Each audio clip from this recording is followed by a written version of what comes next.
up with some geography. We got Lake Nios. How can a lake kill 1,700 people? Well, though it sounds too insane to be true, it did indeed happen. Located in West Africa, the lake itself is deceptively beautiful. However, on August 21st, 1986, a mysterious cloud burst from the lake. It flooded towards the village and suffocated 1,700 people and animals. Nothing survived the event.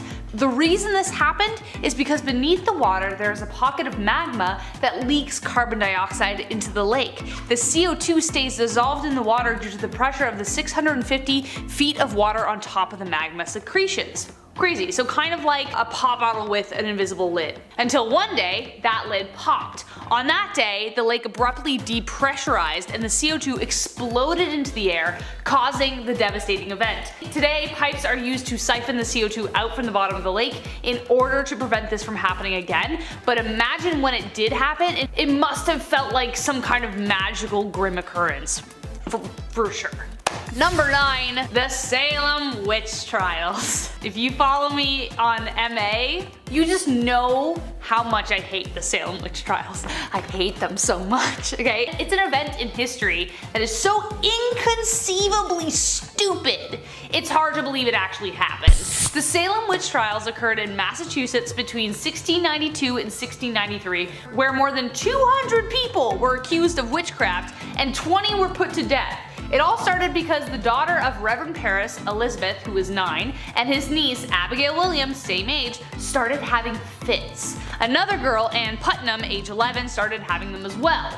The supernatural was blamed and soon the girls began accusing everyone they could, mostly people the town didn't like. Basically, if you confessed and you wanted to be saved, then you weren't executed, but if you were accused and didn't confess, you were killed. The paranoia was so bad that once you were accused, you couldn't escape this guilt they put on you. It was insane.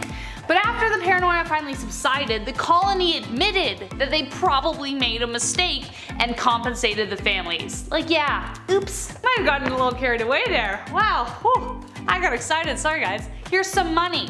The Salem Witch Trials today represent what happens when paranoia rules a courtroom and the whole thing still beguiles the world even 300 years later. Number 8. Unsinkable Sam. On a happier note, this is the kind of story that makes people believe that cats have 9 lives. Unsinkable Sam was the nickname for a cat who survived several shipwrecks during World War II. His tale begins aboard a German warship called the Bismarck. Among the 2,200 soldiers was a black and white cat that somehow snuck aboard. One day, the Bismarck was decimated during an attack, and while the HMS Cossack was looking for survivors, they saw Oscar the cat, name of the time, seeking refuge on a plank, like Jack from the Titanic. They hauled him aboard, but then several months later, the Cossack would be decimated. That's shipwreck number 2. This time it was the HMS Ark Royale who spotted him and was then dubbed the name Unsinkable Sam. And then, shipwreck number 3, months later, as you can guess, the Royale was torpedoed, and once again, Sam was saved by the HMS Legion of the British Royal Fleet. Finally, this seafaring feline retired to land and later died in 1955. Number 7. Nelly Bly. Nelly Bly is a woman right out of a Jules Verne novel. In fact, you would think so if she hadn't met the man himself. In 1889, Nelly Bly took on a record-breaking voyage by traveling around the world in just 72 days. Her means of travel included a train, a steamship, a rickshaw, horse, and donkey. Her goal was to beat the fictional record set by Verne's hero Phileas Fogg in his 80-day Odyssey. An event like this already appeared as a myth to the men of the time. Her editor at the New York World nearly refused to send her because her gender would make the trip impossible. No one but a man could do this, he told her. Very well, she replied. Start the man and I'll start the same day for some other newspaper and beat him. He backed down and eventually Nelly was on her way, turning fiction into reality. Number 6. The Black Museum. No, I'm not talking about the Black Museum episode of Black Mirror, but honestly, not too far off. People have done some pretty vicious things to their enemies. There's a long list, but imagine turning your enemies into a permanent dinner guest. Because that's exactly what Ferdinand I of Naples actually did. Though everyone thought he was going to be a great king, he actually ended up being pretty psychotic. He would invite his enemies over for dinner, and while they gorged on pheasant, he would take them out, either the old-fashioned way or literally throw them out of a window. He would then retrieve and dress the bodies and stage them. He called it his Black Museum and would invite new acquaintances to view it so they would know exactly who they were dealing with, so not to mess with him. What a psycho! At number 5, Salem witch trials. Witchcraft, man. It's crazy. Can't trust them witches. Or can you? The Salem witch trials of 1692 remain a misconception to many, as over the years the stories and facts became muddled and confused, so let's set the record straight and solve this mystery. Though many of us have been told that the common method of killing someone who was found guilty of witchcraft was being burnt at the stake, it turns out that this is all just a myth. Burning at the stake wasn't actually ever used, and instead hanging was the preferred method for witch execution. On top of this misconception as to how these so-called witches met their end, there's another mystery, this being what really was this so-called witchcraft. It is believed that what people thought to be witchcraft might have actually been an infection of ergot poisoning. Eating ergot-infected rye may have caused vomiting, hallucinations, and a crawling sensation under the skin, which may have been the bewitchment that people back then were witnessing. At number 4, the Solway Spaceman. Space, the final frontier, and one of the places that holds the most mysteries, aside from our world's oceans, that is. There is so much that remains a mystery to us when it comes to space, like the mystery of the Solway Spaceman. On May 23, 1964, a man and his wife were out one afternoon taking pictures of their daughter. When the film was developed, they saw pictures of their kid, but there was something else a little mysterious in the background. An image of what looked to be a man in a white spacesuit. This rose a lot of red flags, as you can imagine, and so the photograph was reported to the police. No one was able to explain what was up with the astronaut in the background of the photo, and no one was ever able to learn the identity of whoever was floating around. To this day, this image remains one of the most perplexing photographs in history, just adding to yet another unsolved historical phenomenon. At number 3, Adelaide Bartlett. Now I think this next one could possibly be considered to be a true crime story, but I guess you guys can be the judge of that.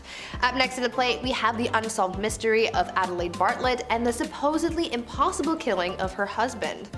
In 1886, a woman named Adelaide Bartlett stood trial accused of killing her husband. It was believed that Adelaide took her husband's life by making him ingest chloroform, but she ended up being found not guilty by the jury because no one could figure out how the poison was administered to her husband. When chloroform is ingested, it would cause intense vomiting, and it would have left traces in the esophagus as well, so people would have been able to determine how this killed the victim. However, because these clues were never found in the case of Adelaide's husband, nothing really came of it, and the crime became an unsolved mystery. Many years later, it was theorized that perhaps Adelaide mixed the poison in with brandy, which would have made it possible to swallow the poison without leaving a trace. But so far, that's just the best theory that we have, and we haven't been able to solve the mystery. At number 2, Dr. Crippen. Moving on to another pretty wild true crime case that went unsolved is the case of Dr. Crippen.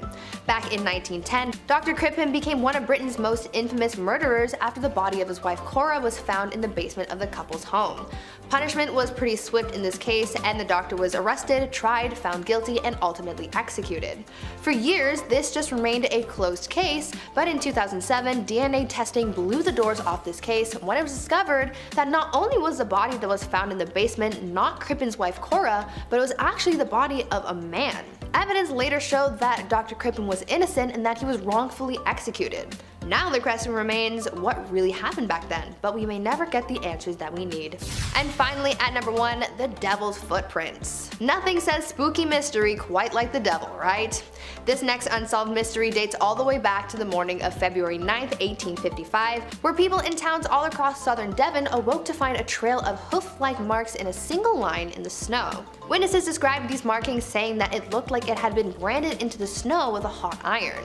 It was reported that these strange marks were found over a distance of 40 miles, with one source describing it as, quote, some strange and mysterious animal endowed with the power of ubiquity and created them during the night, end quote.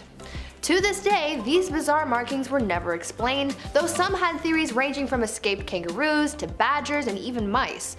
Others believed that the hoof marks were the work of the devil himself. Still, this remains a mystery, as it was said that, quote, no known animal could have traversed this extent of country in one night, neither does any known animal walk in a line of single footsteps, not even a man, end quote.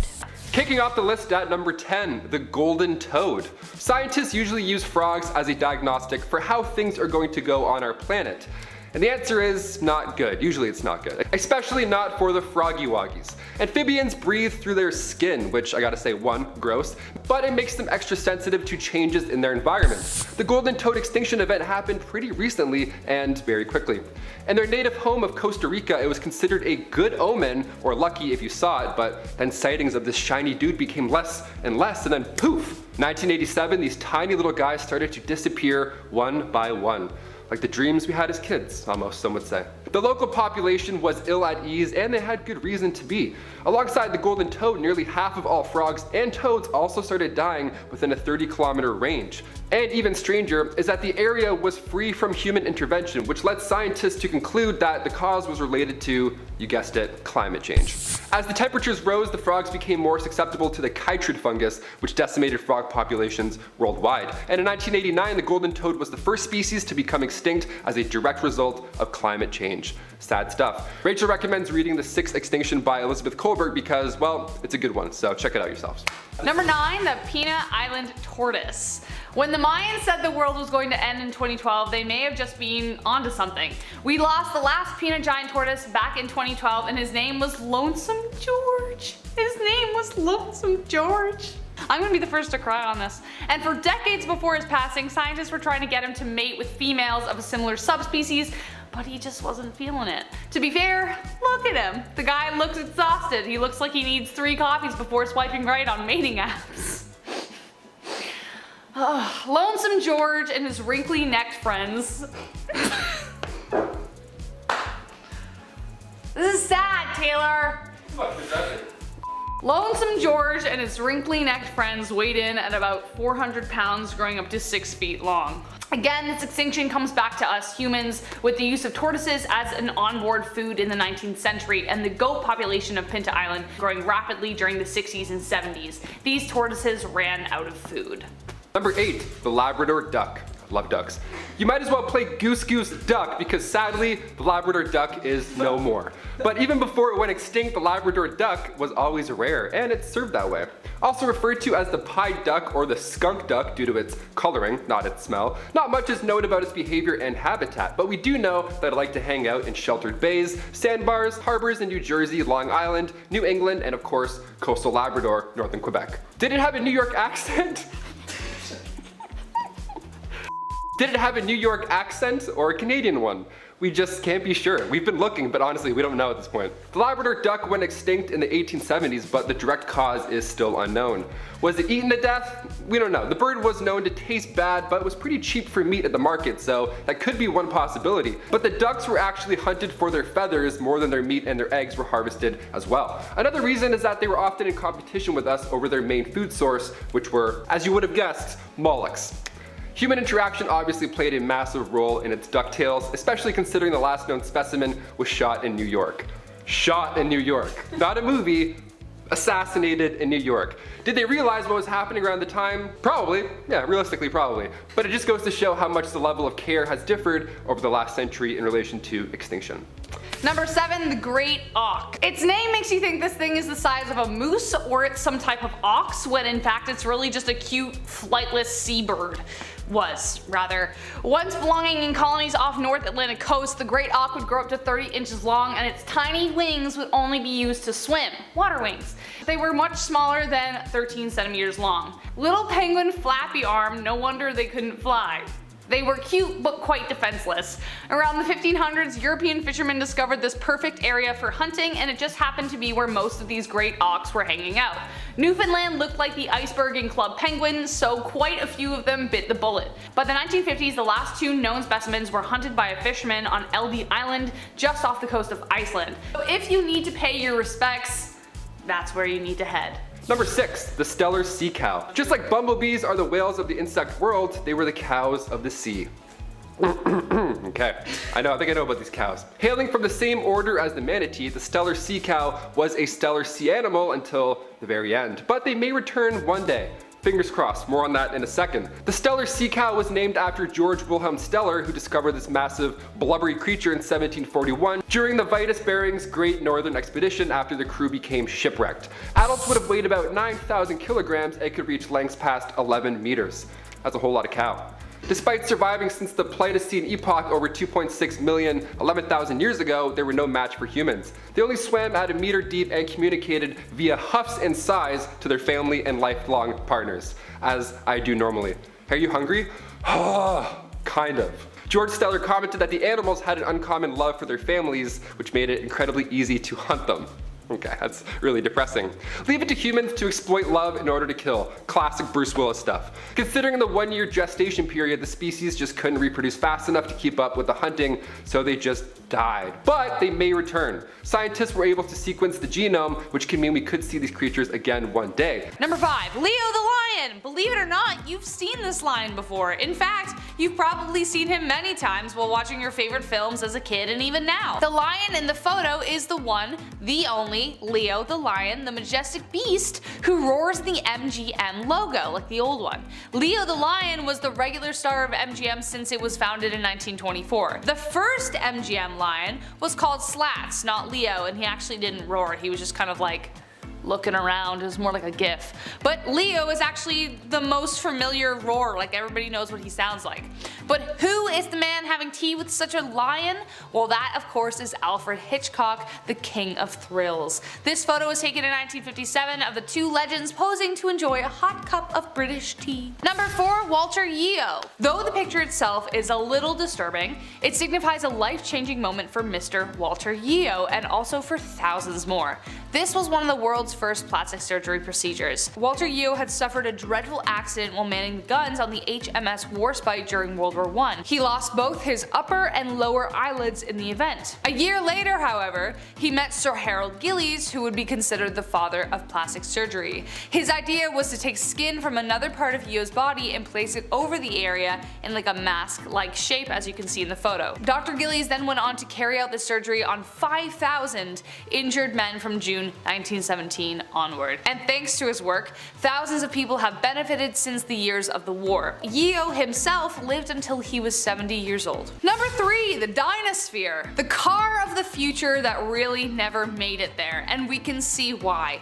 Every car we have today has 4 wheels, not just one. Some have more than that now, it's getting confusing. But in the 1930s, J.H. Purvis had a vision. He called it the Dinosaur. It was a large wheel with a cabin in the center for the driver and the passenger to sit. Funny enough, it did actually work. Check this out. But did anyone else notice the problem with driving it? Yeah.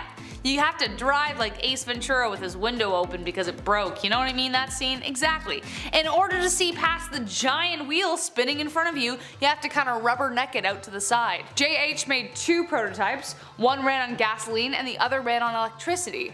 He even designed a kind of bus version that could fit more passengers, but it still needed mini stabilizer wheels, so it had like 6 by the end of it.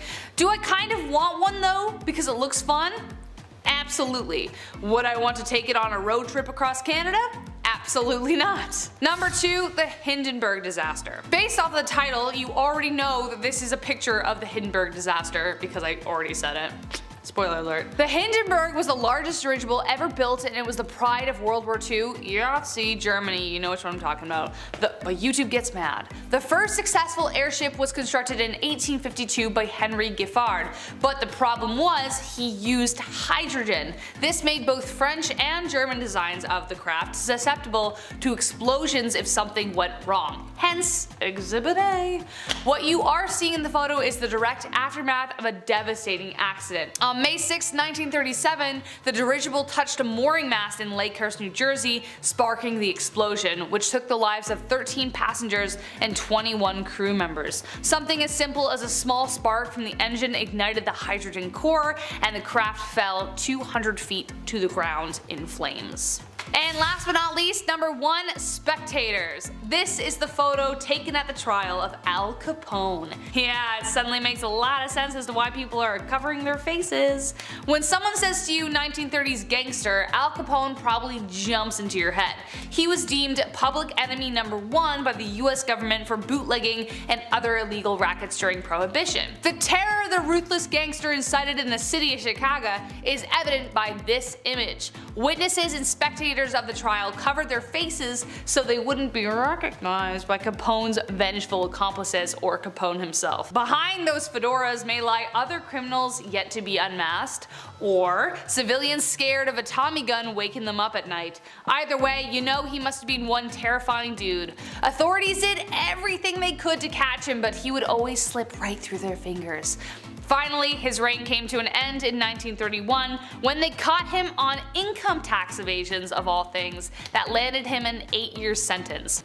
Number 10, we will get out of lockdown. I don't know, maybe? We'll see. I think so. I'm starting this one as number 10 because I literally cannot believe we are here. I just got my second dose and it was officially 2 weeks last Friday, so hugs are a-coming, and I remember feeling even a few months ago that this would never happen.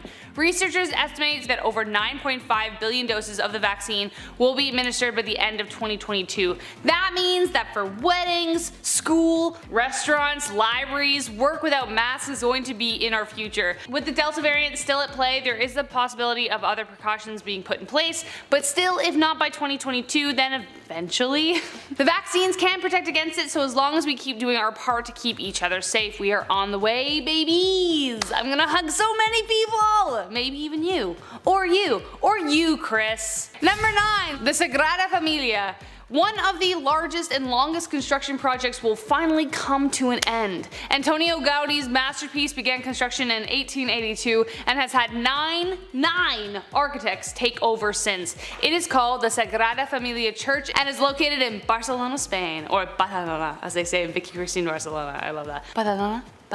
Jordi Folli and his team will be the last people to ever work on it. The pure extravagance and luxury of this building is overwhelmingly breathtaking, but why on earth has it taken so long? Well, the original architect died in 1926, there was the Spanish Civil War, the original project was destroyed, and lack of funding. The majority of the project was privately funded and subsidized.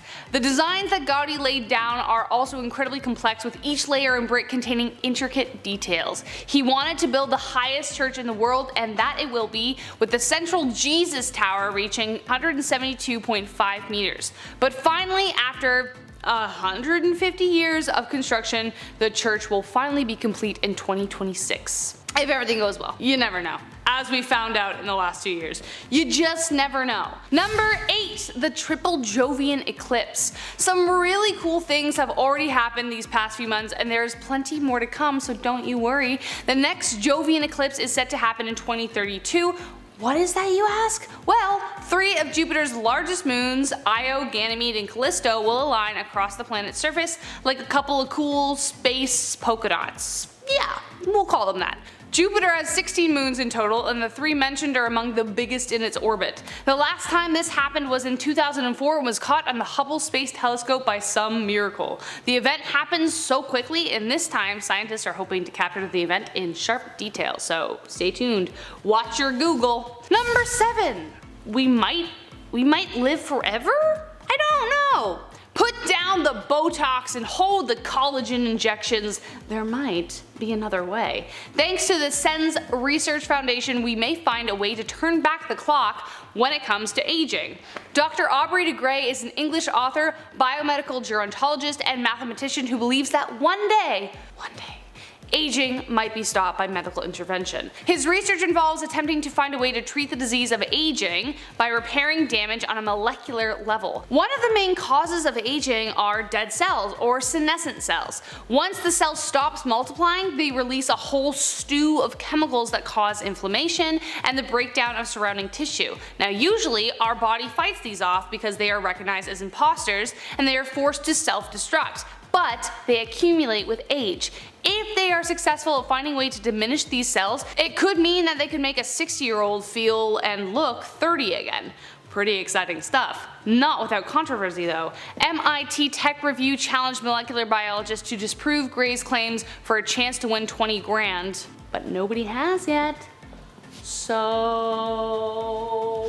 Number 6, NASA's New Horizons spacecraft. Humanity is pretty freaking astounding, and our reach is stretching further and further out into the universe every day. Right now, the Voyager 1 and 2 are currently exploring interstellar space, but NASA just launched yet another incredibly exciting space adventure. NASA's New Horizons spacecraft is currently out in space at a distance of 50 times the distance between Earth and the Sun. Scientists estimate that by the 2040s, it will finally surpass Voyager 1 and 2 in interstellar space, and who knows what it will find. New Horizon gets its power source from a single radioisotope thermoelectric generator, which is super cool how it works. Essentially a kind of nuclear battery that sources its power through the natural radioactive decay of plutonium dioxide fuel. What? I'm not a scientist, so that blew my mind. I'm not quite sure if I understand it. Do we understand it? Let us know in the comments. The decay rate is high enough to create a reliable amount of heat so the engine can just keep going and going and going. So it just opens up a future of discoveries, and I'm excited. I'm excited. Alright, number 5, the Great Whiskey Fire. Now we talked about the molasses explosion. This is kind of similar, but also I can't believe it. I love when bartenders set your drink on fire like they're magicians. But the Great Whiskey Fire is nowhere close to an outstanding whiskey sour dressed up in a coupe. In Dublin in 1875, 5,000 barrels of whiskey were ignited and made a river of fire in the streets of Dublin. The fire started at Malone's Malt House on Chamber Street, where the barrels were being stored. Once the fire touched the barrels, obviously they exploded into a whiskey lava river of death. Unless you love a hot toddy, that is. I know a hot toddy's made with rum.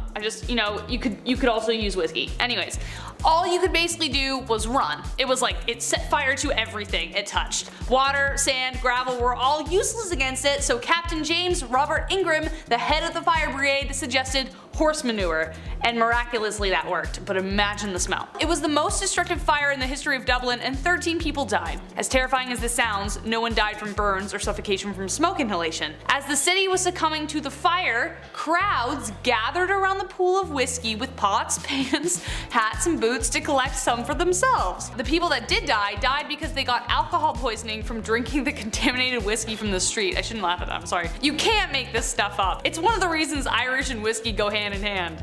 I mean, what? Don't drink whiskey that's a lava street covered in horse manure. Don't do that. At number 4, Blue Eyes. The 1986 Chernobyl disaster is one of, if not the worst, nuclear disaster in history. The explosion was caused by a flawed reactor that was being operated on by inexperienced workers. The initial disaster took the lives of 31 people, and almost 500,000 people were evacuated from the area. So many lives were affected by the disaster and the intense nuclear radiation. The firefighters who battled the fires from the explosion were some of the most affected by the radiation, and it's almost unbelievable what happened to their physical appearances because of the exposure. According to records, their skin started peeling off and their eyes turned bright blue. One of the Chernobyl firefighters who was affected by the nuclear radiation had his eyes go from dark brown to light blue. He was so heavily affected by the radiation that when he was buried, he was put into a coffin sealed with zinc to counteract the radiation. Alright, this one's super cute and you might die, so get ready. Number 3, Sergeant Stubby. I already know this movie is gonna make me cry. Dogs, man. If dogs are in movies, I'm done. We really don't deserve dogs, okay? We don't. Sergeant Stubby was actually a real heroic doggo. While training for combat in 1917, Private Robert Conroy found a little brindle puppy with a short tail. He named him Stubby, and little did he know that he would become a decorated war hero. Stubby became their mascot for the 26th Yankee Division 102 Infantry. He learned bugle calls, the drills, and even like a little doggy salute. He would lift his right paw and just salute his head, and was the only animal allowed at camp. Conroy snuck him aboard the SS Minnesota, and the crew was won over by him, obviously because he was so cute. How could you not? They brought him to the front lines and Stubby saved life after life. He woke soldiers during a gas attack, he rescued fallen soldiers on the battlefield by following the sound of English calls, he could distinguish the languages, even captured an enemy spy. After this incident, he was promoted to Sergeant Stubby. Because how can you not? He captured an enemy spy, he did his job. Sergeant Stubby served and survived 17 battles, staying with Conroy even until after the war. He finally passed away in 1926, his service complete. Alright, at number 2, Hubert the Hippo. You've probably never heard of Hubert the Hippo, South Africa's most famous hippo, so I'm going to tell you about her and what made her so extraordinary. In 1928, Hubert the Hippo walked 1,600 kilometers or 1,000 miles, traveling from her home in the St. Lucia estuary to East London. Huberta became quite the celebrity on her journey as she drew in large crowds of people wanting to see her and give her food. Along her journey, she even stopped at a country club, a theater, and even the beach. After failing to capture Huberta, she was officially declared royal game, meaning no one could harm her. Sadly, however, just a month after arriving in East London, she was shot by a couple of farmers. People were so upset that these farmers harmed Huberta that they demanded their arrest. The farmers were arrested and fined £25, which was a lot back then because it was the Great Depression. Huberta's body was given to a taxidermist in London, and in 1932, Huberta's body was sent back to South Africa, where thousands of people gathered to welcome her home. Number 1, last but not least, Ching Chi. I love Pirates of the Caribbean. It's my jam. Pirate! Yeah. Before I knew how bad pirates would actually smell in real life, Jack Sparrow. Loved him, but really couldn't get like 6 feet next to him. He would have smelled so bad. But a movie series seriously needs to be made about Ching Chi. Her story is incredible. She became known as the terror of South China due to her massive fleet of over 50 to 70,000 pirates. She started out working as a woman of the night until one night she met Cheng Yi, the pirate captain who ruled over the Red Flag fleet. The captain proposed to her and she said yes under the condition that they would share the power of the fleet and the plunder. Together, they launched a fleet of over 1,800 ships. They were highly organized, ruthless, and disciplined. Sadly, 6 years into their marriage, her husband died, leaving Ching Chi alone to rule. She ran a tight ship, handing out fierce punishments to all those who disobeyed her orders. She was strict with her prisoners, keeping her men in check should any woman be taken in. Should they take a wife, fine, but they had to remain faithful. If they didn't, well, dead. If they took a woman against her will, dead. Any who deserted would be hunted down and tortured, then killed. The Red Fleet eventually felt like a floating country, even routinely taxing villages. The Chinese government eventually realized they couldn't defeat her. They were so scared, so instead of going to battle, they made a bargain. A bargain that allowed her to retire to wherever she liked with all of her riches and her new bow. So, it's good to be a pirate queen. At number 10, Jack the Ripper. For all my true crime buffs out there, this one is for you because we're talking about one of the most famous unsolved cases ever, and that is the one of serial killer Jack the Ripper.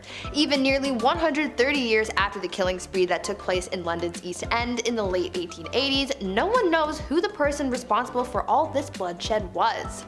There have been countless theories over the years as to who Jack the Ripper could be, but no concrete answers have been given. Judging by the fact that back in the days of Jack the Ripper, the technology we used to solve crimes like this was pretty much non-existent, it's not surprising that these crimes remain unsolved. The identity of Jack the Ripper is one of the most heavily disputed historical mysteries of all time. As it stands, the most widely accepted suspect was a man named Aaron Kaminsky, who was a barber who moved to London from Poland. DNA evidence collected in recent years suggests that this could be the man responsible, and that combined with the fact that Aaron was connected to other killings, being known as Leather Apron or the Whitechapel Murderer, makes this a good guess, but again, we may never truly know for sure. At number 9, the Shroud of Turin. The Shroud of Turin has been highly debated by both scholars and some religious people. The shroud is said to have covered Jesus' body after the crucifixion, and when you look closely at the staining on the cloth, it shows a faint image of a man's face and torso believed to be Jesus himself. And the more research and testing people do, the more muddled things get,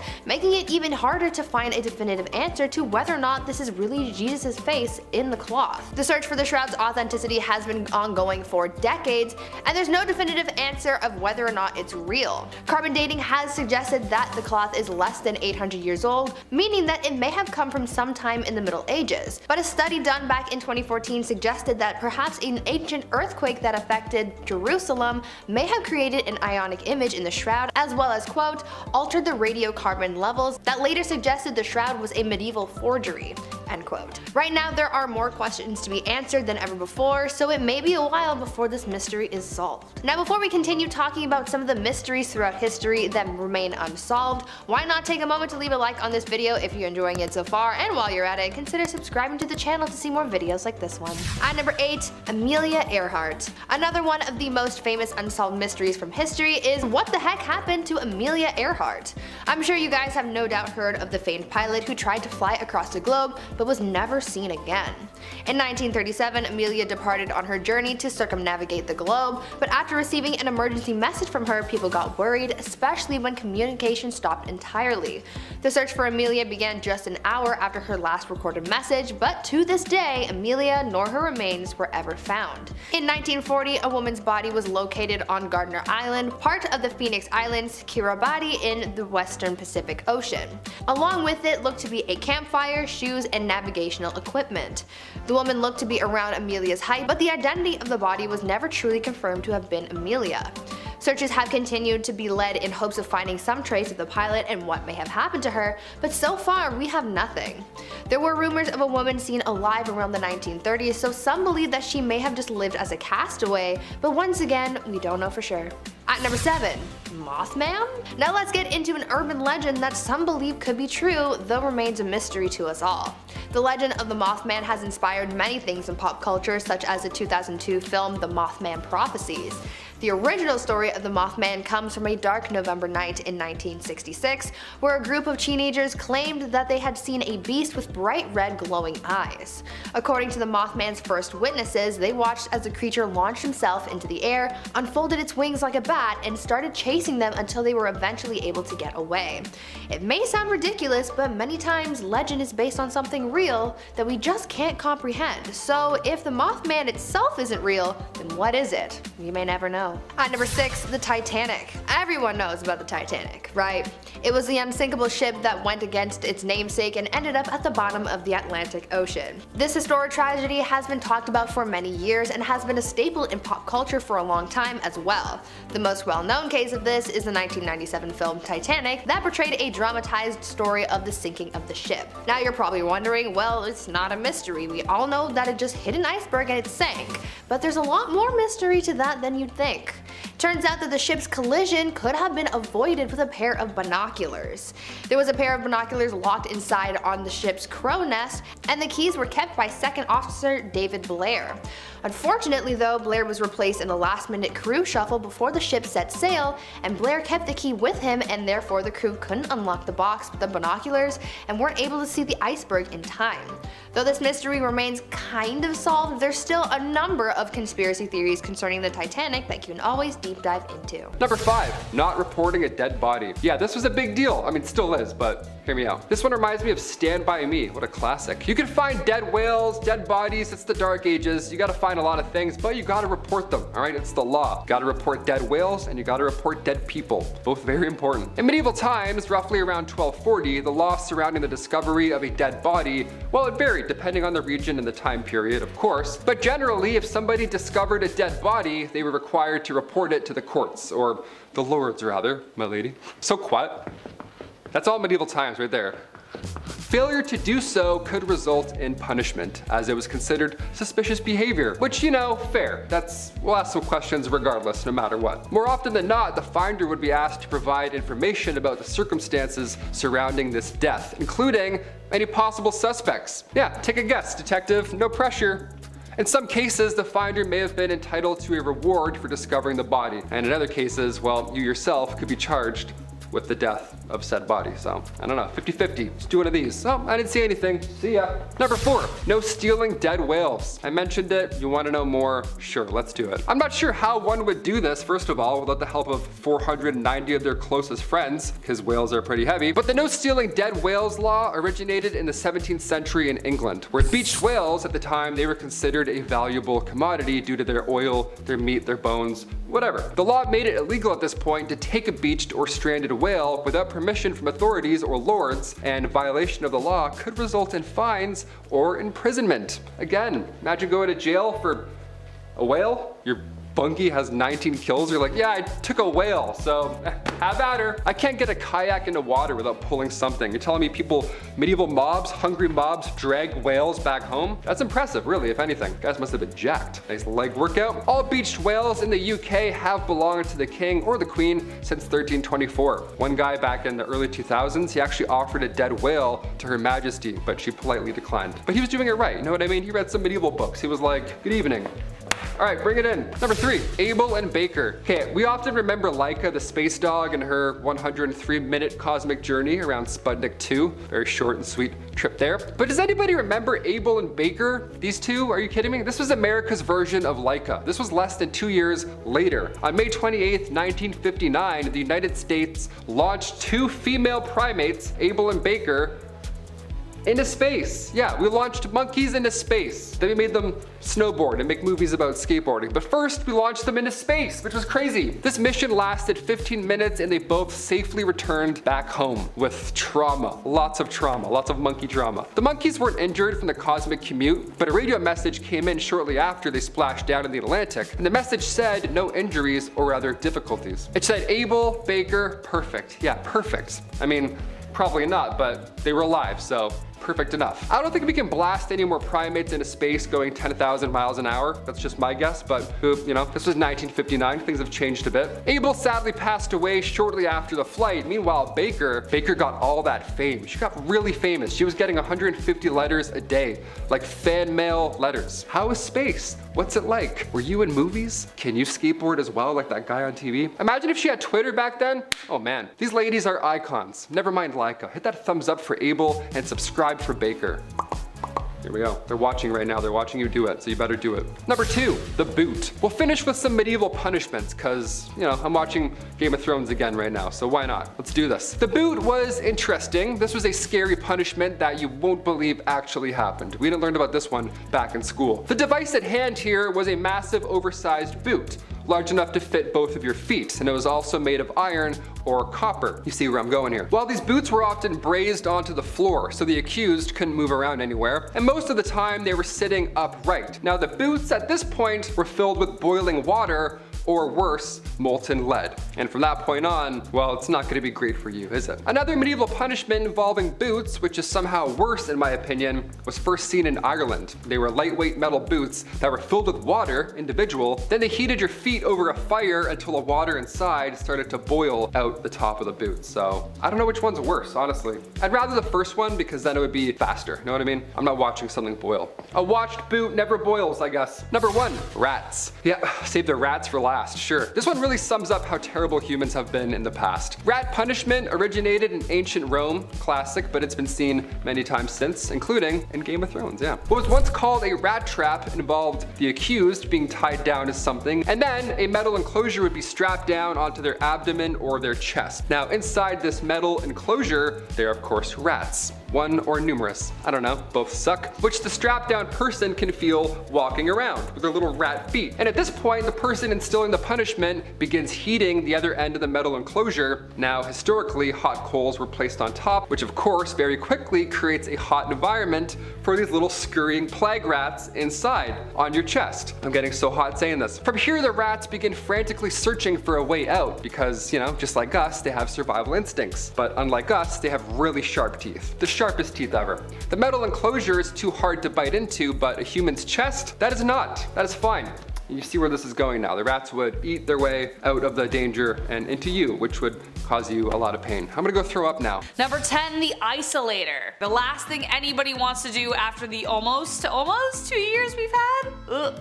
Though this looks like an object perfect for deep sea diving, it was actually built for desk work. Hugo Gernsback was a Luxembourgish American inventor, writer, editor, engineer, designer, businessman, and of course magazine publisher, because why not add one more thing to the list he's really good at. He started a magazine called Science and Invention, which encouraged scientific and amateur experimentation. This was one of the inventions published in the magazine and was revealed in July 1925. The main purpose was to block out all of the noise from the surrounding environment, narrow the field of view like horse blinders to improve concentration. But don't worry, there was an oxygen tube attached to help out the studier, so you know you could breathe while you're reading about Shakespeare or something. Number 9, Kangaroo Boxing. Link here. This next one looks pretty self-explanatory, but also it's very confusing at the exact same time. Kangaroo boxing actually became pretty popular in the 1800s. In both Europe and the United States, clowns and professional boxers would square off against marsupials in front of herds of people. It was actually started by a university professor just like as a joke, and then it really caught on. Who they cheered for? One can't be certain. The man in the above photograph was sparring against a kangaroo in Germany in 1924. Obviously, the sport did not continue as it was considered abusive to animals who clearly had no idea why this hairless being was all up in their space and trying to beat them up. I don't understand, this is just ridiculous. Number 8, children shipped in the mail. Picture here. Sounds ridiculous, is ridiculous. But did it happen? Of course it did. However, this picture was actually staged, but this actually did happen. Imagine your sister calling you and telling you your nephew is visiting, and then minutes later the doorbell rings and your nephew is just like chilling with some packing peanuts in a cardboard box. Well, not quite. The postman had to play a kind of babysitter a bit. Shortly after package delivery, a revolutionary thing on its own, was introduced, a couple in Ohio sent their infant son to their grandmother's via postman in 1913. It cost 15 cents plus $50 insurance. Once this oddball story got out, the trend caught on. Regulations were vague about what you could and could not send via post, so why take a bus when you could take a postman? Rural townships also usually knew their postmen really well, so they'd be like, oh come on Joey, here's 15 cents, take little Timmy to my aunt's, I don't know. So they trusted them, they weren't just passing them off to strangers. However, eventually new regulations came out banning the practice. Finally, because it's just weird. Number 7, mummies for sale. Considering the frenzy that people get into when archaeologists discover a new mummy, you might be surprised to learn that this picture is actually a street merchant selling mummy merchandise of actual mummy. During the Victorian era in the 1800s, Napoleon's conquest opened the gates of Egypt to the Europeans, making mummies a really hot commodity. Like imagine somebody uncovering your aunt and going, ooh, we could sell her. Weird, right? Like 1,000 years from now? They could be purchased from street vendors, just as you see from this photo. The Euro Elite used to even have mummy unwrapping parties, which is exactly as it sounds and not what you would expect people to do with a corpse. But even weirder than that, people actually thought ground up mummies had medicinal properties. It was so popular that it even instigated a counterfeit trade to meet the massive demand for magic mummy ground stuff. What did the counterfeit trade involve? The flesh of beggars instead of mummies. All that behind one picture. Number 6, half and half. This next one actually has a kind of sad story behind it, but paints a very clear picture of the division between Catholics and Protestants, and actually just religion in general. This picture depicts 2 graves in the Netherlands, one belonging to a Protestant and the other a Catholic. In 1842, a 22-year-old Catholic noblewoman fell passionately in love with a 33-year-old commoner, a colonel in the cavalry who was also Protestant, a big no-no. Their marriage was a total scandal, but they said screw you to their peers and stayed together for 40 years. The woman's husband died in 1880, and to forever unite them, she built a grave that would forever keep them together even though they were apart by a wall. The old cemetery was strictly divided into Catholic, Protestant, and Jewish sections, so these 2 monuments were built so they could forever be together. Does anybody have a tissue? Number 5, best man origins. I got asked to be a best man recently, so you know what? I have to share some love. I have to share some ancient best man love. It was a little different back then, that's for sure. Back in those days, the role of the best man normally goes to the guy who's closest to the groom. That's normal, whether that's a brother or a best friend. Back during the time where women were married off like property, the role of the best man was very different, and it was all about protecting one's assets rather than, anything to do with love. Back then, bride kidnapping was so common that if there was somebody else who wanted to marry someone who was already promised to send someone else, they might try and steal her for themselves, right? It's awful. That's where the best man comes in. He's gotta watch for dudes hopping fences ready to steal your wife and run away. The best man's job was to protect the bride at all costs. And if she was stolen, the best man would be the one to enter whatever battle or duel was necessary to get the bride back. The best man was literally there to be the best fighter. That's wild. The best man was also there to watch over the bride to make sure she didn't try and make a run for it as well. It sounds okay at first, and then you're like, oh no, it's all horrible. History, of course. Number 4, ancient divorce. It happens sometimes. Weird. Almost like those marriages I just explained wouldn't work out all the time. Weird. Trial by combat. You've probably heard of this, right? We've all seen that Game of Thrones episode. The eyes and the... Yeah, that's a good one. That was the norm, right? You fight for your freedom. But what about divorce by combat? You ever heard of this? If you and your significant other weren't getting along back in the dark ages, instead of dishing out thousands on couples therapy and signing all that paperwork, instead you would battle each other in front of a crowd because why not? It's the medieval times. It was an organized event that included restrictions for the husband. Now it's pretty hilarious to think back on, but the husband would have to stand in a hole with one hand tied behind his back, while the wife, soon to be happy ex-wife, ran around in circles around said hole, also carrying a sack full of rocks, hitting the ex-husband with the rocks the whole time. Yeah, pretty intense and also pretty hilarious to think of. Yeah, that's why you don't cheat in the dark ages, Lancelot. Get out of here. A sack of rocks? Just take the castle, take the horse. I don't care, I'm out. I'll sign anything. I'll stamp anything. Number 3, the Battle of the Stray Dog. Okay, now we're gonna go back into some weird battles that we probably missed in school. I grew up with dogs my whole life, okay? It's stressful at times. You open the door for a second, and all of a sudden your furry friends are running down the street after a blue jay, and your heart's racing. Since the Second Balkan War in the early 1900s, Greece and Bulgaria were going head to head, right? At this point, there was a lot of conflict, a lot of emotions, tensions were of course high. But come October 1925, things finally escalated even more. A Greek soldier was chasing after his dog, who just decided to bolt randomly. But in doing so, he accidentally crossed the border into Bulgaria. So he was shot at, right? It was scary. The Greeks at that point were beyond upset, so they marched into Bulgaria and soon began a full-on war, all because of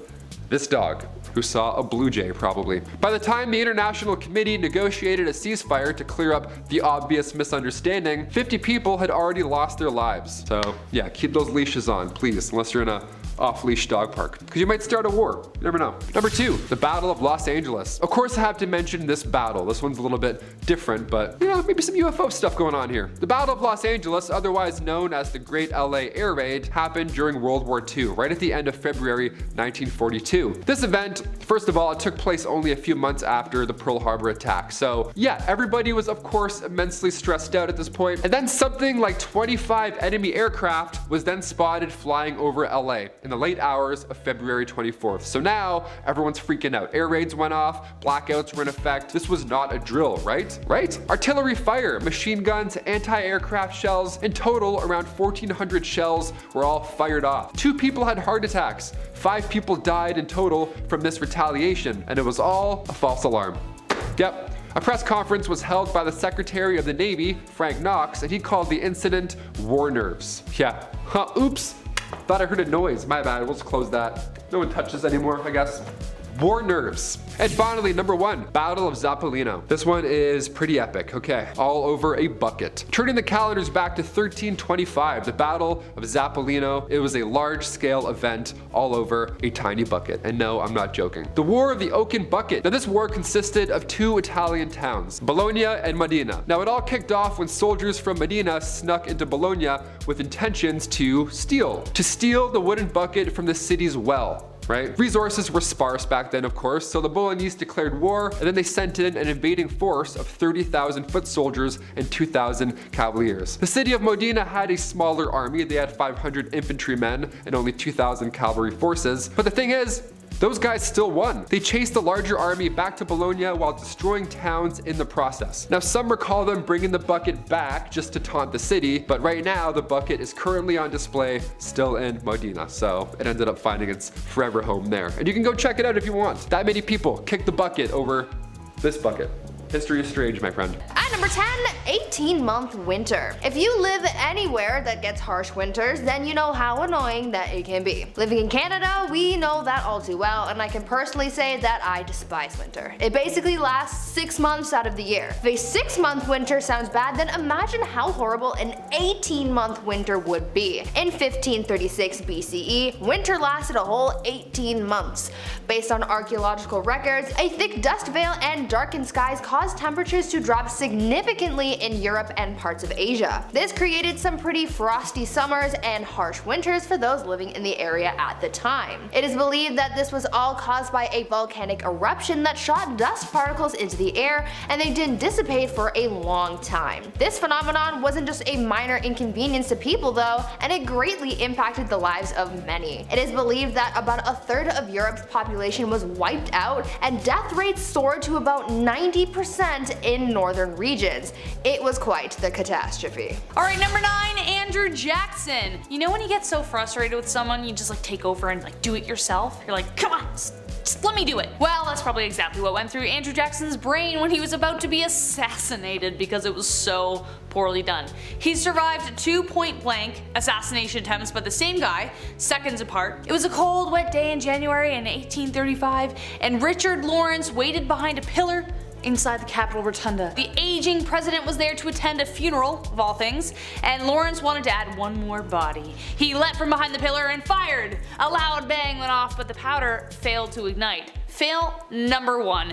Andrew was not pleased, and despite his aging form, he was using a cane. He went at him with said cane. Lawrence quickly grabbed another pistol, and the same thing happened again. Misfire. Wow, you got so close, dude, and you really messed that up. During the trial, it was confirmed that Lawrence was indeed insane and thought he was the true king of England. And according to him, the only thing standing in his way to achieving like true power was Andrew Jackson. At number 8, Boston Toffee Apple Tsunami. Imagine a great wave of sticky syrup flooding your town. What would you do? Run? Hide? Have a quick snack? Well, for people in Boston in 1915, they didn't have enough time to think about those things when the Boston Toffee Apple Tsunami happened. On January 15, 1915, a 90-foot wide cast iron cask full of 2.5 million gallons of molasses suddenly exploded. The explosion caused a wall of molasses to shoot about 15 feet high at around 35 miles per hour. This sticky situation ended up destroying buildings, carried vehicles, and even drowned people and their horses. It is said that the Boston Toffee Apple Tsunami killed about 21 people and injured 150. As people started to come into the hospital after the incident, witnesses recalled the victims looking like toffee apples, which is where the name for the event came from. It took the city weeks to clean up the molasses, but even for years following the incident, people said that they could still smell the molasses in the air on a hot day. Number 7, the big package. Okay, so technically this didn't happen, but it almost did. And the fact that it was even in the works, the fact that someone even thought of this and was like, yeah, that'll show the Russians. So ridiculous. No one really won the Cold War, but everyone has their perspective. But even today, the tensions between America and Russia are like pretty taut. Rather than all-out trench warfare, the Cold War consisted of espionage and psychological warfare on both sides. The CIA had many plans, and one of them may surprise you. In the 1950s, Frank Wisner took over the OPC, the central part of the CIA. He sketched out the idea of how to really emasculate the Russians. Under his leadership, they drafted out a plan to drop massive condoms labeled medium to make them think that the US was superior to them, all based on the size of their John Thomases. Because when it comes to deciding whether or not to nuke another country, size matters. They would make the Russians bow to their superior sexual prowess of American men. Oh, sorry, I just almost knocked myself out with that eye roll. Whoa. Needless to say, the plan never came to fruition. At number 6, Rabbit Army. Weird question, but if you had to choose one animal to fight an army of, which animal would you choose? Well, whatever you choose, make sure it's not rabbits, because as fun as you think an army of rabbits might be, apparently they can be quite fearsome. In 1807, after signing the treaties of Tilsit, Napoleon wanted to celebrate a bit and he wanted to organize a rabbit hunt. He asked his chief of staff to organize the hunt, and apparently he went way overboard with the bunnies. Instead of rounding up a couple dozen rabbits, this man said, "Oh, you want rabbits? Alright, bet. and he got 3,000 rabbits. 3,000 rabbits! The rabbits were released into an open field for the hunt, and people thought that they would just flee and run away. But instead, the rabbits ganged up on Napoleon and his crew, and the bunnies charged at them. But don't worry, these bunnies didn't have a vengeance. They were just trying to make friends. You see, the chief of staff ended up getting tame farm rabbits, and they were already used to humans, so they just wanted to say hi. But could you imagine those first few moments of having 3,000 rabbits chasing after you? Number 5. Mad Jack. During World War II, you needed all the power you could get, but one man, Lieutenant Colonel Jack Churchill, aka Mad Jack, had a different mindset when it came to battle and weaponry. He believed any British soldier going into battle without using a sword was improperly dressed. Also, fun fact about Mad Jack Churchill, he represented Great Britain in the World Archery Championships, so not only did he have a sword, but he also went into battle with a longbow, like he's Hawkeye. History has acknowledged Mad Jack as the last man to take out an enemy in combat with a longbow. That is a pretty wild achievement to have. But here's the most intimidating part about all this, if for some reason you're still not impressed. Before combat, right before, Mad Jack would play the bagpipes before drawing his sword and running into battle. That is the most badass thing I've ever heard. Imagine hearing bagpipes just coming from afar and then just hearing arrows flying in. I'd give up. Here's the white flag. You earned it, Mad Jack. See ya. Number 4. Bat bombs. This sounds fake, but it is indeed true. Apparently bombs, artillery tanks, were no longer like the in way to decimate your enemies. A dude in the United States thought he had a badder idea. Bat bombs are an experimental weapon developed in World War II, which was exactly as it sounds. The idea was that bats with bombs attached to them would swoop in behind enemy lines and decimate the enemy. Who was the genius behind this idea? A man by the name of Lytle S. Adams. And he was a dentist from Pennsylvania. The 60-year-old tooth fairy was driving home from vacation when suddenly he was bombarded with brilliance. He witnessed thousands of bats exit the Carlsbad caves, and when he heard about Pearl Harbor, he began planning. These tiny flying mammals could be connected to tiny time-fused incendiary bombs and then released to land on the enemy. Just 2 months after Pearl Harbor, he presented the idea to the White House along with his oddball team. A pilot turned actor, an ex-gangster, and an ex-hotel manager, to name a few. The project was greenlit. However, the project was abandoned in 1943 due to the development of nuclear bombs. Number 3. Reindeer on a sub. June 1941, the Germans were attacking the Soviet Union. It was one of the biggest attacks in history, and Britain and US had to send weapons, supplies, anything really, just to keep them afloat, just to keep them in the fight. They sent these supplies through the Arctic Circle. That was the only route, but of course it was littered with U-boats. Thankfully, the British HMS Trident was there to watch the waters, and in turn the Soviets were able to fight on. So as a gift, as a thank you, the Soviets sent the captain of the Trident, the World War II submarine, a gift. They sent him a live reindeer, 6-foot real-life reindeer. And the British had to accept because it was ill-mannered if they didn't. So they had to keep a 6-foot-tall real reindeer on a submarine, a World War II submarine, not even like a bigger, nicer one, just a little underwater. Her name was Pollyanna, and they brought her on board through a torpedo tube. She was a crew member for 6 weeks. She slept better than most as well. She actually shared a room in the captain's quarters. Imagine the smell. Finally, the Trident returned home to Britain, and our leading lady was donated to the Regent's Park Zoo. Alright, number 2, the big dump. Like it or not, we've all been that person. The one to leave the bathroom a little more violent than you left it. But I can't imagine anyone else in history of the world feeling more guilty than the one who sank a U-boat with his dump. That's right. Apparently it's not so easy relieving yourself miles below the ocean in a submarine. German U-boats had a 2-valve system that only worked during shallow dives. But if you have a torpedo to drop of your own, time isn't always on your side. On April 14th, 1945, while 200 feet below, an unknown dumper caused a toilet malfunction, causing sewage and salt water to flood the compartment. The circuitry got fried, releasing chlorine gas, so they had to resurface. But when they did, they were spotted by the Brits and were attacked. 4 of the crewmen died and the rest were captured, which I guess is how the story caught on. Imagine being the dude who dumped so hard he sunk a U-boat. And finally coming in at number 1, Diamond Heist. Now, most of these sound like movies, some of them are in fact already movies. This last one is absolutely insane. It should be a musical or something. It happened around May 1940 when Colonel Montagu, nicknamed Monty, he was an undercover agent working for MI6, and when Germany was invading Amsterdam, he knew that big guns would eventually want to steal an extremely valuable amount of diamonds. So Monty, the quick thinker that he was, stole them first.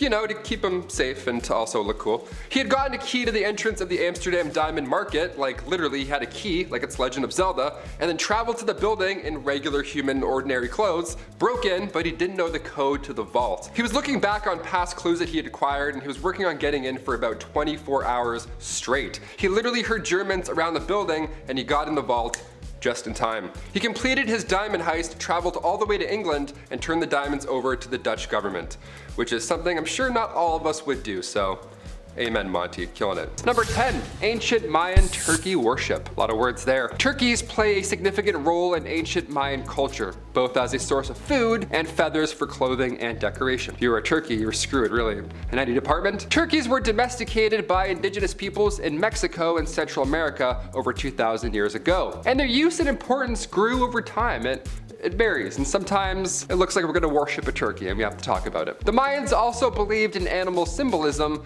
and incorporated it into their religious beliefs. That's why we can sometimes say that they worshipped turkeys. Now, there's no record of turkeys being worshipped as deities, but that's a hot rumor. It's really a fib, but you'll hear that time to time.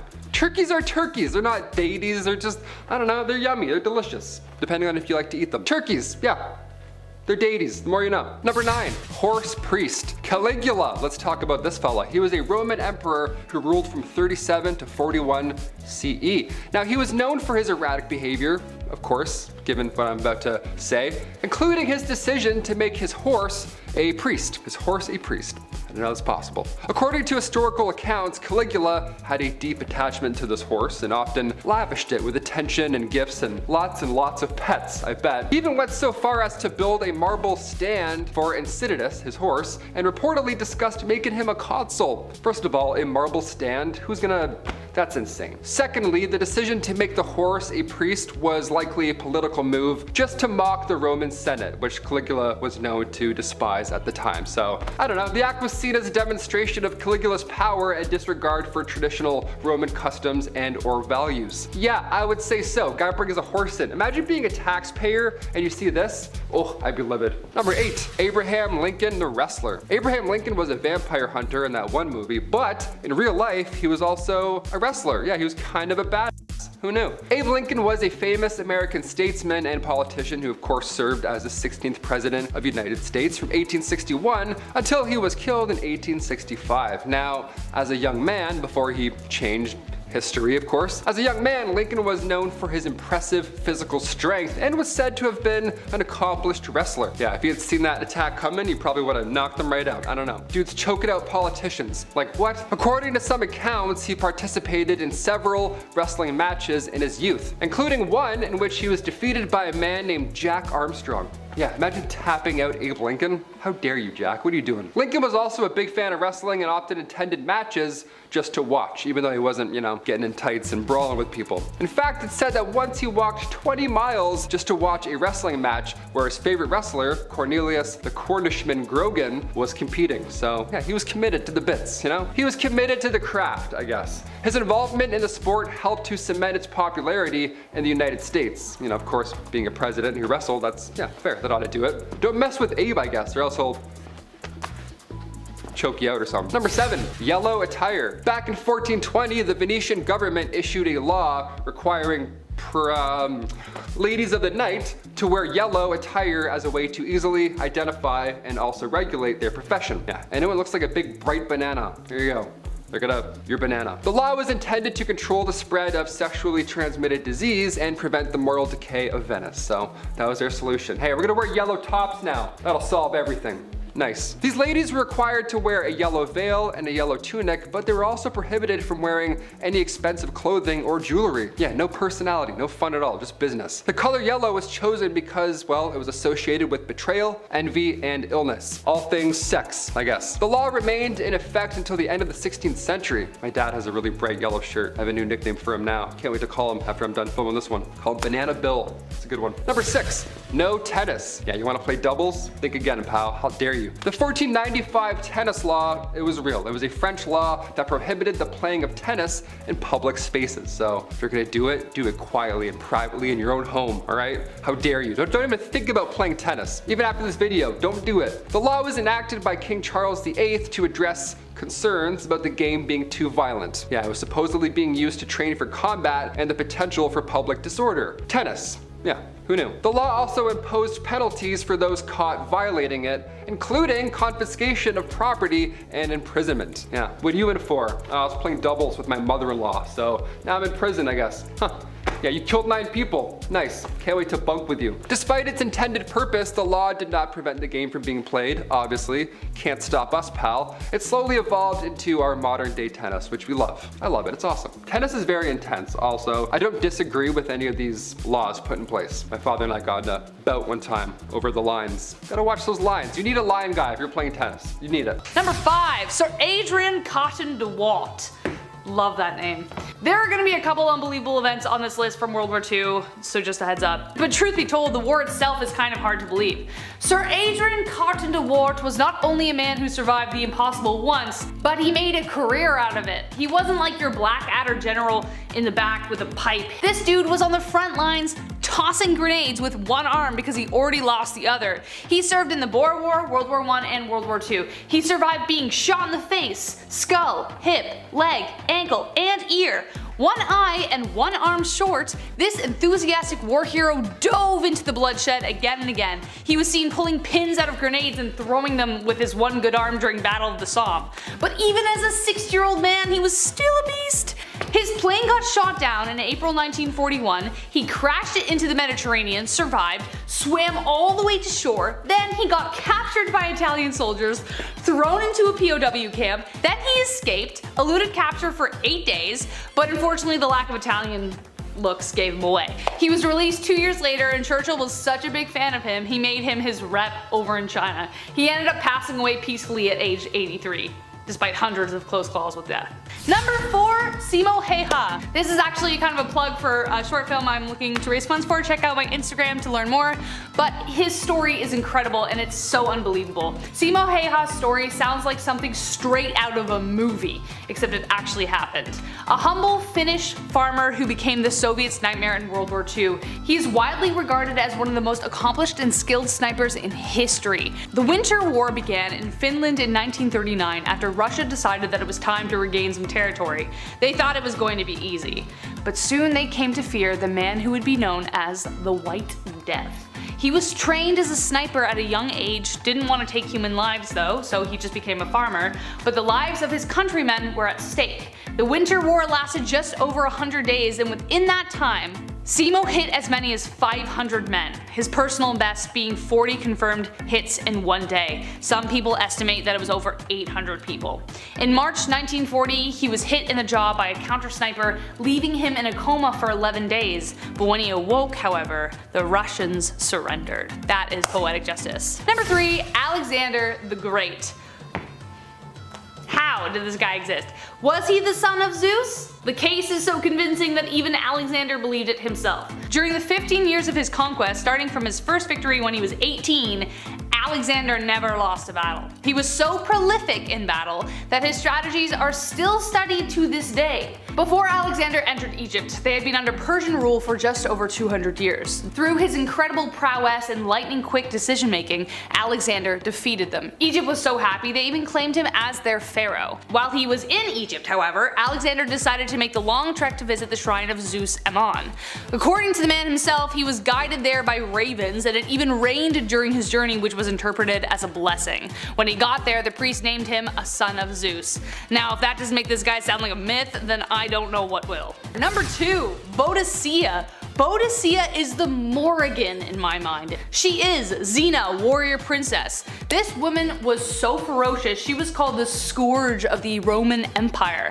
Yeah, that's right, this queen took on the Roman Empire. At the time Rome was invading the south of Britain, Queen Boadicea ruled the Iceni tribe of East Anglia, along her husband King Prasutagus. Though her early days remain mostly a mystery, she remains among the canon of heroes who defended the British Isles. She was fearsome to behold, with flaming red hair and a gaze so sharp it could cut glass. She and her husband fought against the Romans until his death, after which the Romans drove straight to take her on. They attacked her daughters publicly, which, like Mother Bear, not a good idea, after which she toured in a chariot rallying the people in rebellion. She sacked 3 Roman cities and took no prisoners. She annihilated the 9th Legion when she took out their entire relief force. Sadly though, Boadicea fell after a vicious battle, but her name echoes in the halls of heroes.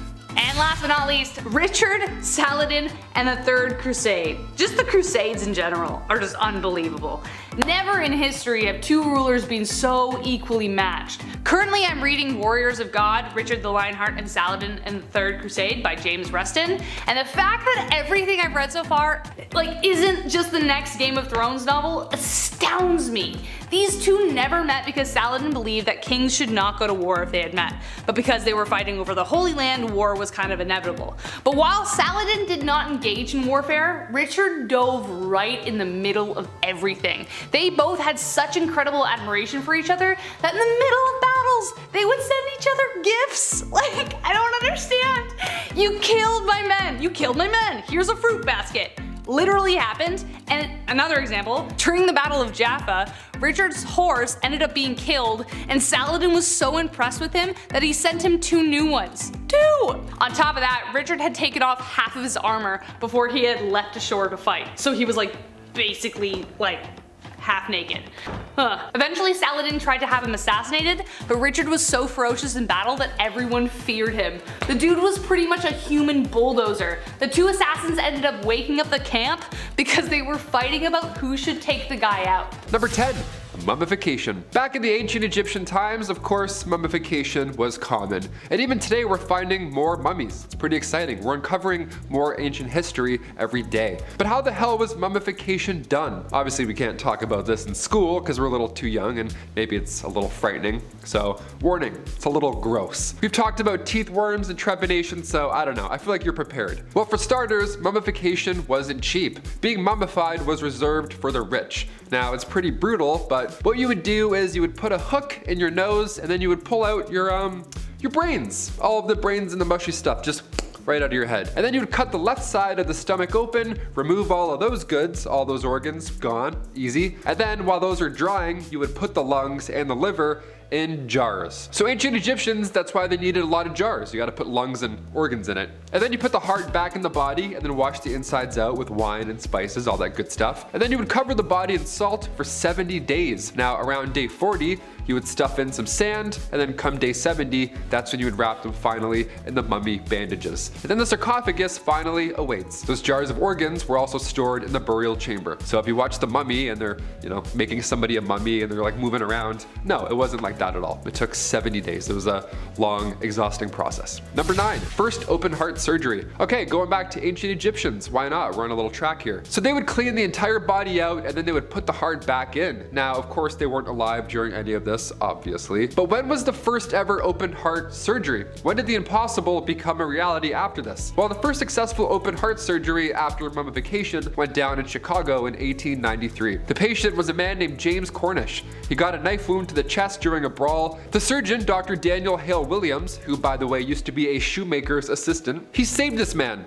This is how he did it. In the city's first interracial hospital too, might I add, there weren't many textbooks on this type of operations at the time, so the odds of survival here were low. In fact, there weren't any odds at all, being the first. At this point in time, there were no x-rays, no antibiotics, no anesthesia, and also no problem. Apparently, using just a scalpel, Dr. Williams cut through his chest, weaved through nerves, muscles, ribs, you name it, until eventually he closed a severed artery near the heart. Now, Cornish survived, and come 1894, Williams was promoted, obviously, to chief surgeon at the Freedmen's Hospital in Washington, D.C. Yeah, it didn't Remember hearing those details in school. Probably would have fainted at my desk. Number 8, Bridget Bishop. Okay, getting some witchy nonsense for this one. Back in 1692, 500 people lost their lives due to smallpox. This happened after Europeans brought the disease to North America, and in result, you would get covered in these sores, these pimple-like bubbles. It was really uncomfortable. So rather than recognize the situation as symptoms from a disease, the people of Salem at first thought, oh, they're probably cursed, they're probably witches, hence why they're acting odd. The small Massachusetts village began this wave of hysteria with 2 young women, Betty Paris and Abigail Williams. They started to show signs of the disease. They were convulsing, acting strange, talking nonsense. Obviously, they were extremely ill. And so the village doctor, William Greggs, just said,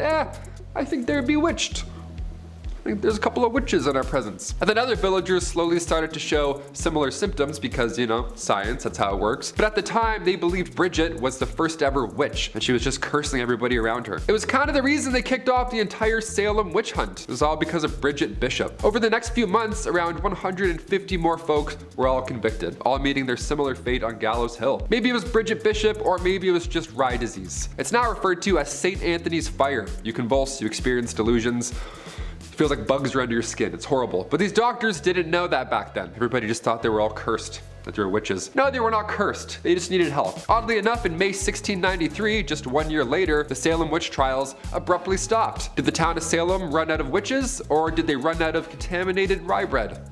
I vote the latter. I vote the latter, me personally. Number 7, Malin Matt's daughter. Okay, sometimes in history, humans can be found guilty of practicing witchcraft. This is wild. This was like, Imagine that today. I've mentioned Giles Corey on this list before. He's a brave soul, but we also have to mention Malin Matt's daughter. She doesn't get the light as much as Giles does. It's one thing for a town to turn against you and call you a witch, but imagine family. That's exactly what happened to Malin Matt's daughter. She was a Swedish widow, and her own daughter told everybody that she was a witch. She was the last victim of the Great Swedish Witch Hunt in 1676, also known as the Great Noise. Malin goes down in history because 1, it was thankfully one of the last. But 2, she never admitted. Yeah, she didn't cry out in pain. She didn't beg for forgiveness. She said all this witchy nonsense was hogwash, and she stood by it too. What an OG. She was a champ. She was a badass. Her daughter was actually later found guilty of perjury, so later she met a similar fate. You know what I'm saying? What goes around, comes around. Like a witch flying on a broom in circles.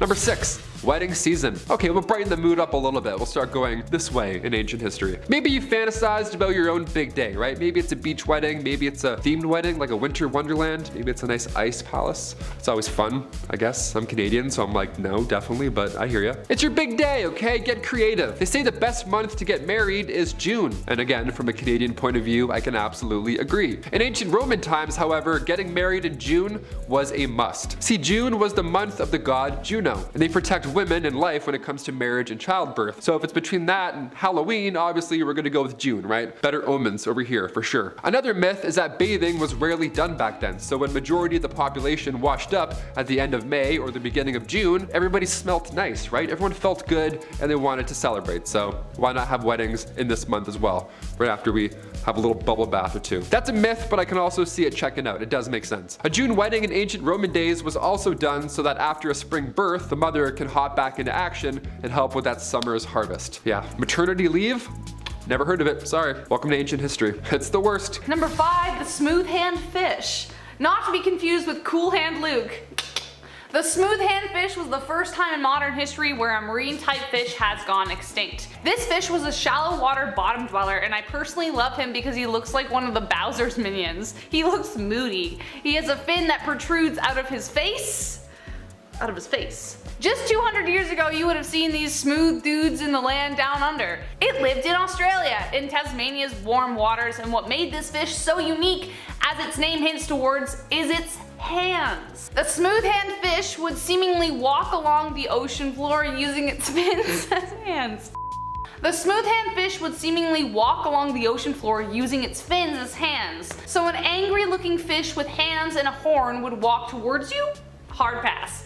Graham Edgar, marine ecologist at the University of Tasmania, shed some light on its habits, explaining that these fish were homebodies. They didn't have a large habitat. They just had like all the hands for the house. They spent most of their time sitting in the seabed with an occasional flap for a few meters if they're disturbed. At that point, they would just walk with their hands away from the drama. That's how I want to walk away from drama from now on. Like somebody brings it up to me and I'm just like...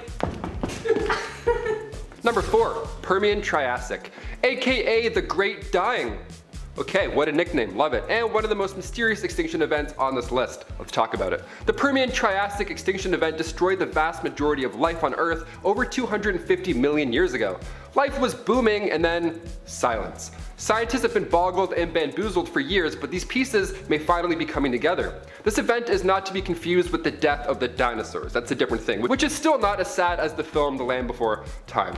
No, this was an event so great that trees, plants, lizards, proto-mammals, insects, fish, mollusks, again, always mollusks, and then microbes didn't see coming. No one saw this coming at all. 9 out of 10 marine species, 7 out of 10 land species just entirely vanished. Scientists discovered this event by evaluating fossils and sedimentary rock. While all the previous layers were teeming with life, there was a brief period where it all vanished, like a hamburger without toppings or tartar sauce. Gone in 60 seconds. Just a smooth burger, nothing's getting in the way of that. No tartar sauce dripping down your shirt. Absolutely, that's how fast it went. There are 2 explanations in the running. One was that it was due to a massive volcanic event, and 2, of course, an asteroid. But so far there have been no traces of either. One hint is the massive anomaly in Wilkes Land, Antarctica. NASA spotted gravitational changes which indicate an object of immense size sitting in a 300-mile wide crater. A massive object over 151 miles across and dives about 2,700 feet deep beneath the ice could be the massive rock that reset the world 250 million years ago.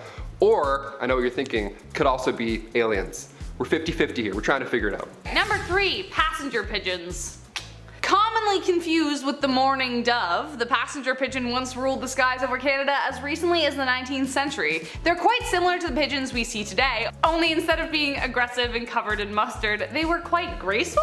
Billions of these orange beauties painted the skies, and rumor has it they would fly in flocks so large it would block the sun out for a couple hours. Flocks that block. But only a few decades passed and the passenger pigeons are no more. What happened? The very last passenger pigeon was Martha. Oh, Martha. She passed away in the Cincinnati Zoo in 1914, so we took a look at her DNA to see if Martha held any secrets to their extinction. They discovered Martha had a low genetic diversity for such a growing population. Natural selection and hunting eliminated arguably the coolest looking bird out there. Number 2, the 6th extinction. Remember the book Rachel told me to mention? Well, here it is again, it's that good. Here's a big question no one is ready for. Are we part of the 6th extinction? Is it happening right now?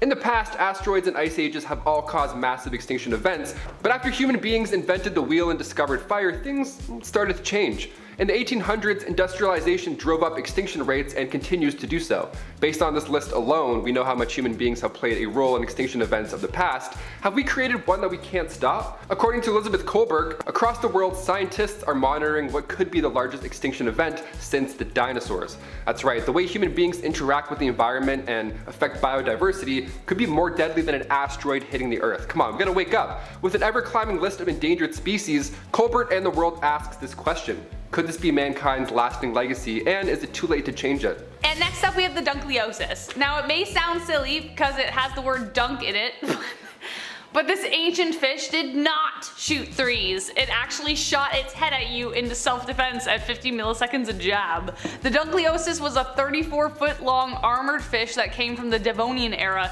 Its fossil was first discovered in 1867 by Dr. David Dunkel. He of course named it after himself in Dunkel fashion. It swam confidently in subtropical waters, and weighing around 1 ton, which is 2,000 pounds, the dunk was kind of a bully. But it's not his fault, he was born this way. Its massive skull was well equipped with 2 fangs, and these razor sharp teeth would rub against each other as they grew. So if the dunk's big rock head wasn't intimidating enough, he's also sharpening his mouth 24/7. As for diet, the dunk would use those fangs on anything that crossed its path during their coral commute. They would eat fish, sharks, and dare I say, other Dunkleosteid. Cannibal fangfish for the win! Luckily, these Guys aren't around anymore, they all went extinct around 360 million years ago during the Devonian extinction. For a scary look fish, it has a rather sweet name. Shout out to David Dunkel, thanks for all your hard work. Number 10, Unsinkable Sam. Have you ever had a cat kind of look you up and down like expecting something? Like that, you know? Everyone has. Why? Because cats are better than you. They were worshipped in Egypt for a reason. Cats can survive on the streets for days and then come back for cuddles when they want to. The tale of Unsinkable Sam is just another reason why cats are just ridiculous. Unsinkable Sam was the nickname for a cat who survived several shipwrecks during World War II. He started out on a German warship called the Bismarck that he snuck aboard. That blew up along with 2,200 men on board, but remarkably, this cat was found by the HMS Cossack on a plank of wood. So the Brits took him and then their ship was attacked. Well, Sam had to figure things out once again, and this time the HMS Ark Royale found him chilling once again on some debris. Finally, he earned the name of Unsinkable Sam. But it wasn't over for this little dude, as a few months after that, the Royale was torpedoed and Sam was saved again by the HMS Legion and by his sheer badassery. Finally, they brought him ashore. Poor guy. And this seafaring adventurer retired to land and later died in 1955. I don't know how well he recovered. Check out this picture. Number 9. Interrogations. Hans Scharf was living in South Africa with his family, but when he was visiting Germany, that's when the war broke out. He was drafted, but his wife convinced a general to not put him at the front lines, but instead with the interpreters. After a handful of pleasant mistakes and wild coincidences, Hans became the lead interrogator for the Allied pilots felled in France and Germany. His methods, though, changed history in a good way.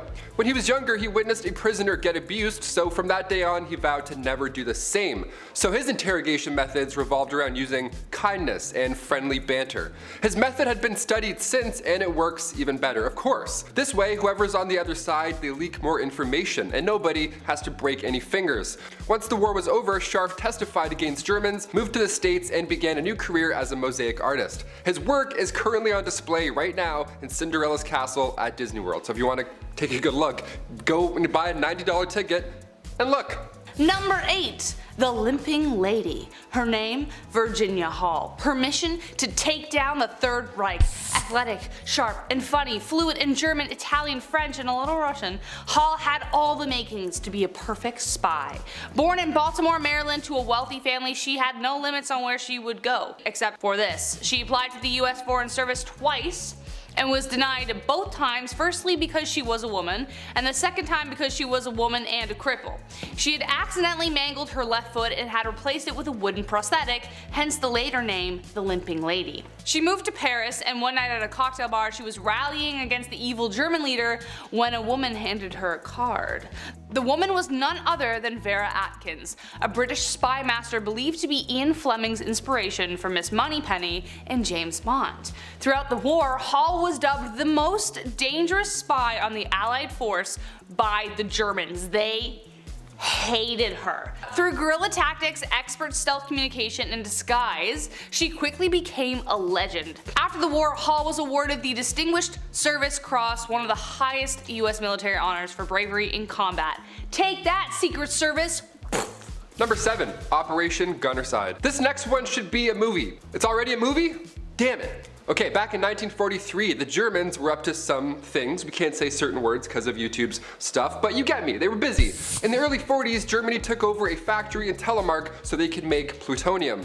Originally, the Allies sent 30 British Army officers, but they couldn't make it due to weather conditions. So next, they sent 11 Norwegians with skis. That's apparently all it takes to sabotage the plant. This is amazing, okay. The Norwegians snuck down a 660-foot ice gorge, snuck in, laid a bunch of explosives, waited for their hostage to find his glasses. He was a Norwegian caretaker. They let him go afterwards. 0 casualties in this entire mission, by the way. And then they left on skis. The one guy actually went back with his friends to sink a ferry. The Heroes of Telemark, starring Kirk Douglas. Check it out if you want to see what I just said in action. Number 6. The spy they didn't know they had. Another spy, but I spy spies.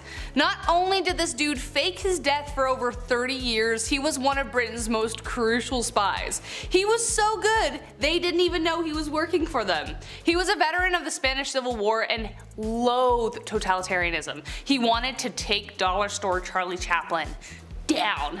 At the beginning of the war, Juan Pujol Garcia approached the British government about working as a spy against Germany for them, but he was rejected because he didn't have the credentials. So he just went ahead and did it anyway. On a flight from Madrid, he met some German officers and offered his services to spy against the British. They thought he lived in England, but the entire time he was just living in Spain feeding them false information. He just pulled info from encyclopedias and advertisements to make them seem more legit, and he made mistakes like saying the Scots loved wine and the Germans still believed him.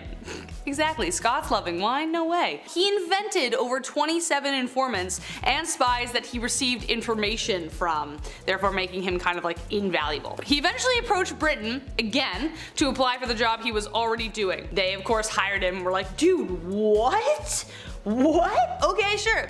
Garcia also played a key role in D-Day by telling the Germans the plan was fake, causing them to be unprepared for the day. After the war, he faked his own death until he was tracked down in the 1980s by a writer who was interested in telling his story and was like, I don't think this guy's dead, and then went off and found him. That also should be a movie. Number 5, nano robots. Does anyone remember the first Agent Cody Banks movie where the villain installs these evil nano robots and ice cubes, but they're not evil, he just uses them for evil? Initially the tech was used for good, right? To help clean up oil spills, for instance, but that's where my mind went when I learned this. According to the Massachusetts Institute of Technology, MIT, they have created cell-sized robots that can navigate and detect issues in their environment. Now imagine that the environment is actually your lungs or your liver or your veins or your eyes. This gives scientists hope that a future where disease detection doesn't take months of waiting in line, just mere minutes. The aim of these nanobots is to help detect infection or disease within the body before it even shows. I'm not sure how I feel about tiny little robots floating inside me, but if I would be cool, I think I have to ask myself this question. If I'd be okay with Miss Frizzle shrinking a bus down and going through my nose, would I be okay with that? Then I might be okay with this. Number 4, we might meet aliens. So I know they said that the random monoliths that appeared around the world were made by artists. Convenient. Artists are essentially aliens. We're weird. We are so weird. It was 2020. We couldn't handle anything else. But in truth, meeting aliens may not be something that just happens in Doctor Who. In fact, Jamie Matthews, astrophysicist and professor at the University of British Columbia, said, and I quote, by the year 2118, extraterrestrial life won't be news but historical fact. I recognize that some of us might not live past 100, myself included, but that statement still implies that it could happen within that time frame. The most terrifying thought about that will be how we react to them, though by alien life it doesn't necessarily mean humanoid alien creatures with oval heads. It will most likely mean that we will find a specific kind of anaerobic bacteria, kind of what we might find in Venus with the phosphine and everything, if you know what I'm talking about. But according to the Pentagon report, if I'm being honest here, I'm not so worried about the aliens. I'm more worried about how we're gonna react to them. Will it make us more humble, fearful, arrogant? Will this be the War of the Worlds scenario? God, I hope not. I hope we all get along and we're just a big happy space family. Unlikely. Before we land on our top 3, if you're still with us, give us a like and comment on what you're looking forward to the most. Also, if you're new to the Hive, give us a subscribe. We'll love you forever. Number 3, a visit to Mars. So in the next few years, we are putting boots on the moon. 2024 is gonna be a big year. It has been over 50 years since astronauts last set foot on the moon, and the Artemis program is set to accomplish this. But what's more exciting is what's coming next. This trip is also a kind of test drive for life support systems that will hopefully extend the trip to months, even a year. If that goes well, then the next step is Mars. NASA's InSight mission is now on Mars, and its stay has been extended in order to measure how life on Mars, such as quakes and dust devils, will affect human visitors. It's also a test for how useful solar panels will be on Mars and if it's an effective form of energy.